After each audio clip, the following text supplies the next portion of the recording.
Hello everyone, welcome to study IQ Gyan Bharat. आज हम railway previous year के सेट नंबर 4 डिस्कस करने वाले हैं, तो वीडियो को ध्यान से अंत तक जरूर देखिएगा। इस सेट को आप टेस्ट के भी रूप में दे सकते हैं। यदि आपको इसका आंसर पता हो तो कमेंट बॉक्स में जरूर दीजिएगा। इससे पहले मैंने ऑलरेडी 3 सेट करवा रखे हैं, तो आप उसको भी आई बटन पर या डिस्क्रिप्शन में मैं उसका लिंक दे दूँगी, तो आप वहाँ से जाके देख सकते हैं। तो चैनल पर यदि नया है तो चैनल को प्लीज़ सब्सक्राइब कीजिए और बेल आइकन दबा दीजिए। तो चलिए स्टार्ट करते हैं।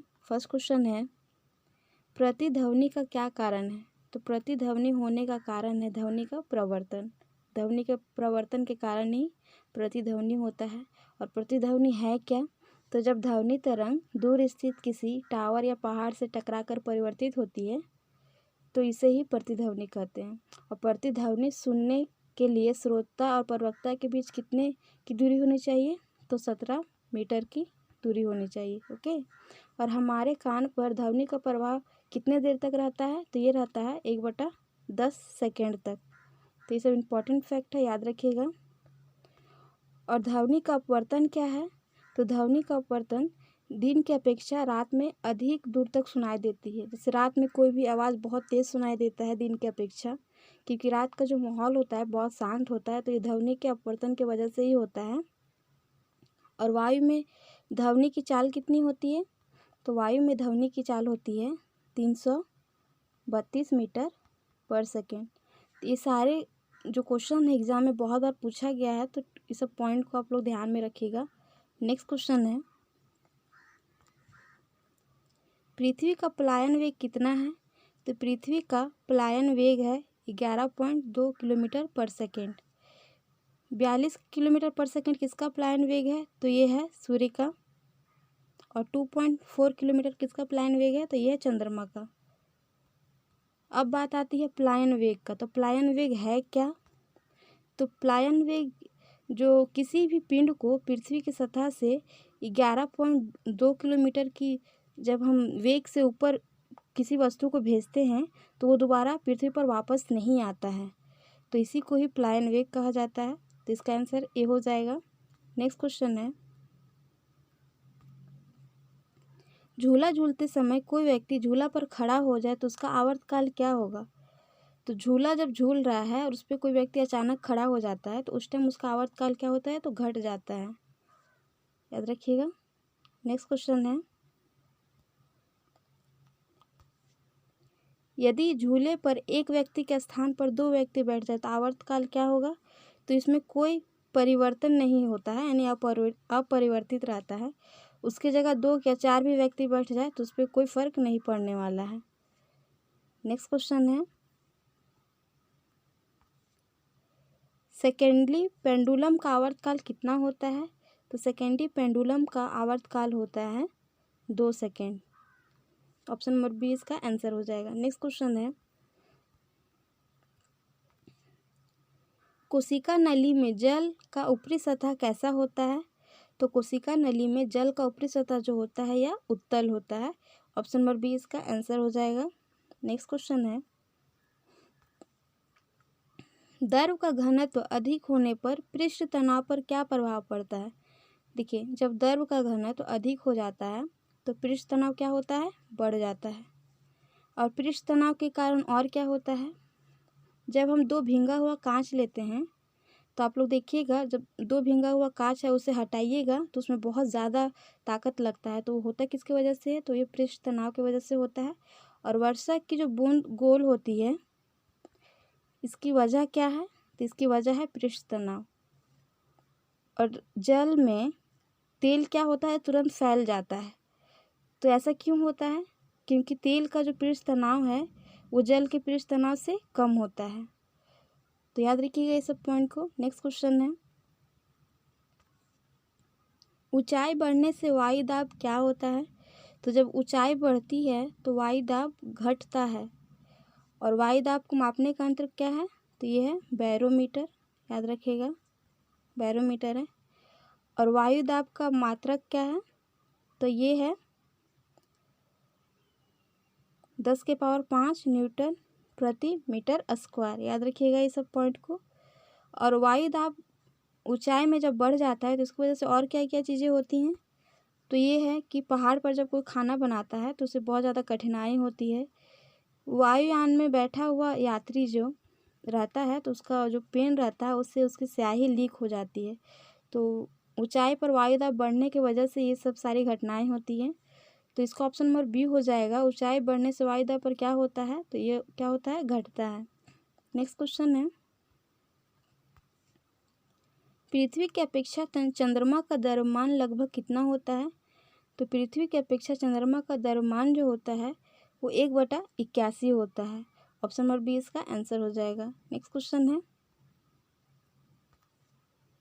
भू अस्थायी उपग्रह पृथ्वी के चारों ओर कितने घंटे में चक्कर लगाता है? तो ये लगाता है 24 घंटे में। और भू अस्थायी उपग्रह है क्या? तो एक ऐसा उपग्रह जो पृथ्वी के अक्ष से लंबवत तल से पश्चिम से पूर्व की ओर पृथ्वी की परिक्रमा करता है, पश्चिम से पूरब की ओर, याद रखिएगा। तो जो पृथ्वी का परिक्रमण काल और भू अस्थायी उपग्रह का परिक्रमण काल दोनों ही बराबर होता है, तो इसीलिए इसे 24 घंटे का समय लगता है। और भू अस्थायी उपग्रह जो है यह पृथ्वी के तल से लगभग 36,000 किलोमीटर की ऊंचाई पर स्थित है। नेक्स्ट क्वेश्चन है, नायलॉन बनाने में प्रयुक्त कच्चा पदार्थ कौन सा है? तो नायलॉन बनाने के लिए एडिपिक अम्ल का प्रयोग किया जाता है, याद रखिएगा। ऑप्शन नंबर बी इसका आंसर हो जाएगा। और नायलॉन जो है वो मनुष्यों के द्वारा बनाया गया पहला रेशा है। और सबसे पहले इसे कहाँ बनाया गया था? तो न्यूयॉर्क एवं लंदन में बनाया गया था, याद रखिएगा। और यूरिया क्या है? तो यूरिया जो है प्रयोगशाला में बनाया गया पहला कार्बनिक पदार्थ है। ये सारे इंपॉर्टेंट फैक्ट है, थोड़ा ध्यान रखिएगा। नेक्स्ट क्वेश्चन है, मोमबत्ती का जलना क्या है? तो मोमबत्ती का जलना एक रासायनिक परिवर्तन है। तो रासायनिक परिवर्तन होता क्या है? तो देखिए, जब कोई पदार्थ किसी अन्य पदार्थ से मिलकर एक नया पदार्थ बनता है तो उसे रासायनिक परिवर्तन कहते हैं। जैसे लोहा में जंग लगना, अगरबत्ती का जलना, दूध का फटना। दूध फटता है तो क्या होता है? वो दही बन जाता है, तो मतलब दूसरा जो चीज़ बन जाता है तो उसे कहा जाता है रासायनिक परिवर्तन। और भौतिक परिवर्तन किसे कहते हैं? भौतिक परिवर्तन में कोई भी पदार्थ उसके भौतिक गुणों में परिवर्तन होता है लेकिन रासायनिक गुण में परिवर्तन नहीं होता है। जैसे कि चीनी का पानी में घुलना या फिर कांच का टूटना, ये सारी चीज़ें जो हैं वो भौतिक परिवर्तन है। तो मोमबत्ती का जलना क्या है? तो ये एक रासायनिक परिवर्तन है। ऑप्शन नंबर ए इसका आंसर हो जाएगा। नेक्स्ट क्वेश्चन है, निम्न में से कौन सी धातु सदैव मुक्त अवस्था में पाई जाती है? तो सदैव मुक्त अवस्था में पाई जाने वाली धातु जो है ये है सोना। और 24 कैरेट सोना जो होता है वो सबसे शुद्ध सोना होता है, याद रखिएगा। सोना का सांकेतिक रूप क्या है? तो ये है Au और इसका एटॉमिक नंबर 79। यूरेनियम को हम U से इंडिकेट करते हैं और इसका एटॉमिक नंबर है 92।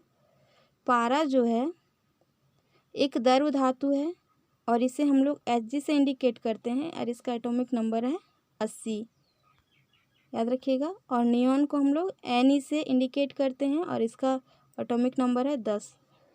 नेक्स्ट क्वेश्चन है, आतिशबाजी में हरा रंग किसकी उपस्थिति के कारण होता है? तो आतिशबाजी में हरा रंग ये होता है बेरियम के उपस्थिति के कारण।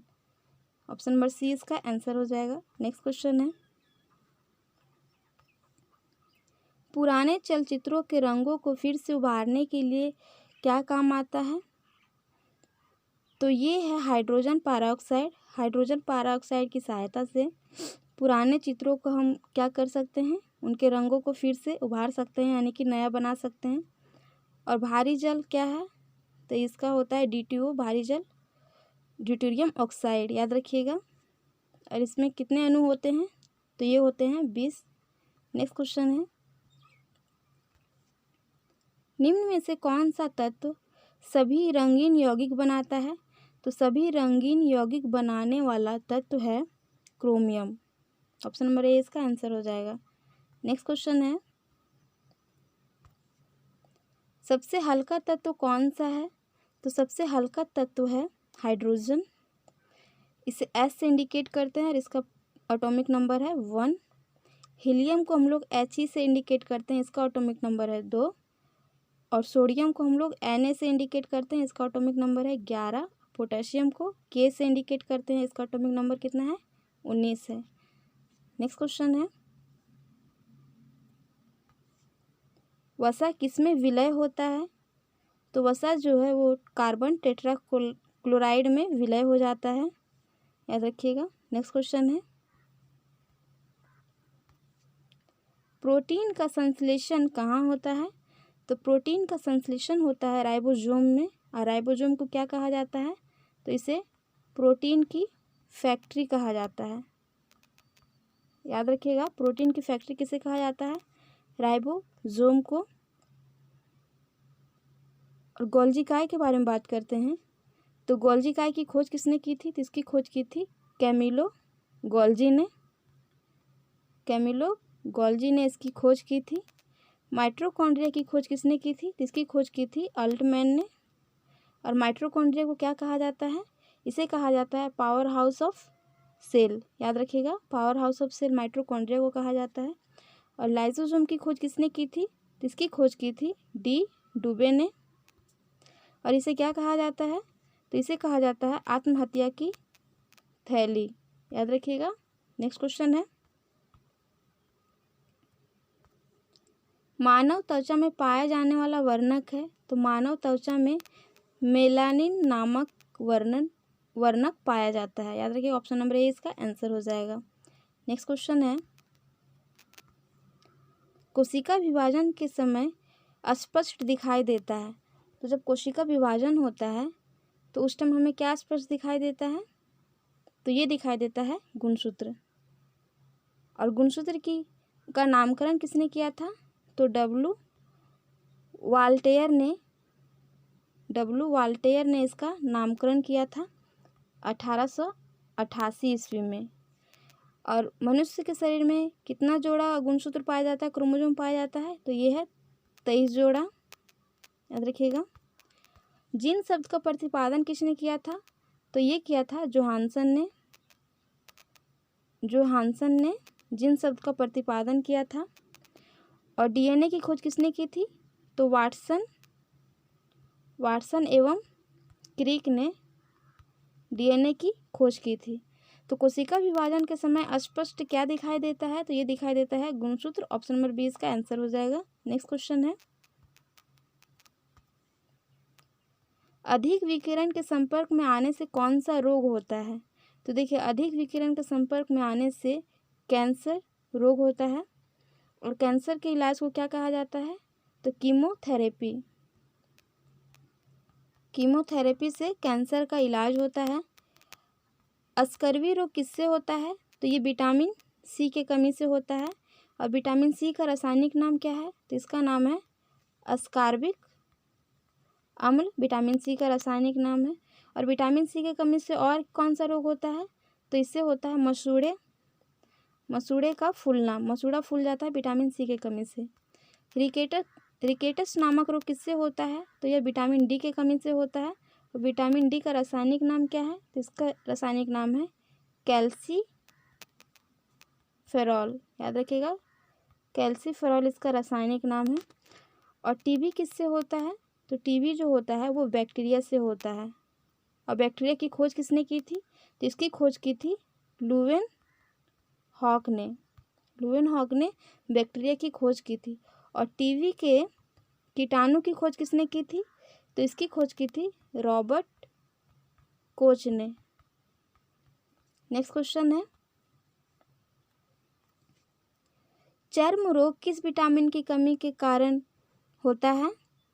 तो ये होता है विटामिन B6 के वजह से।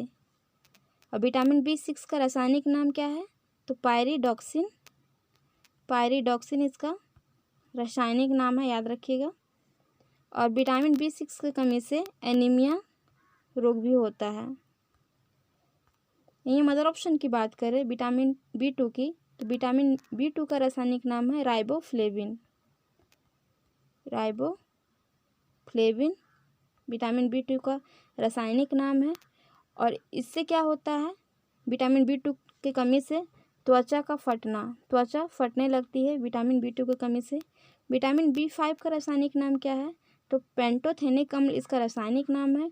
और इसकी कमी से क्या होता है, तो बाल सफ़ेद होता है, बाल सफ़ेद होता है। और क्या होता है, मंद बुद्धि हो जाते हैं लोग इसके कमी से, यानी कि उनके पास थोड़ा दिमाग कम होता है। और विटामिन C का रासायनिक नाम क्या है, इसका रासायनिक नाम है एस्कॉर्बिक एसिड। नेक्स्ट क्वेश्चन है, मानव रक्त में प्लाज्मा कितना प्रतिशत होता है, तो मानव रक्त में प्लाज्मा ये होता है 55%। याद रखिएगा, 55% जो होता है वो मानव रक्त में प्लाज्मा होता है। नेक्स्ट क्वेश्चन है, पौधे के रोगों का अध्ययन होता है, तो पौधे का रोगों का अध्ययन जो होता है वो रोग विज्ञान से किया जाता है। तो आई होप ये वीडियो आप लोग को पसंद आए, तो वीडियो को लाइक एंड शेयर ज़रूर कीजिए। चैनल पर नए हैं तो चैनल को सब्सक्राइब कर दीजिएगा। तो आज के लिए इतना ही, मिलते हैं नेक्स्ट वीडियो में। Thank you for watching this video. जय हिंद।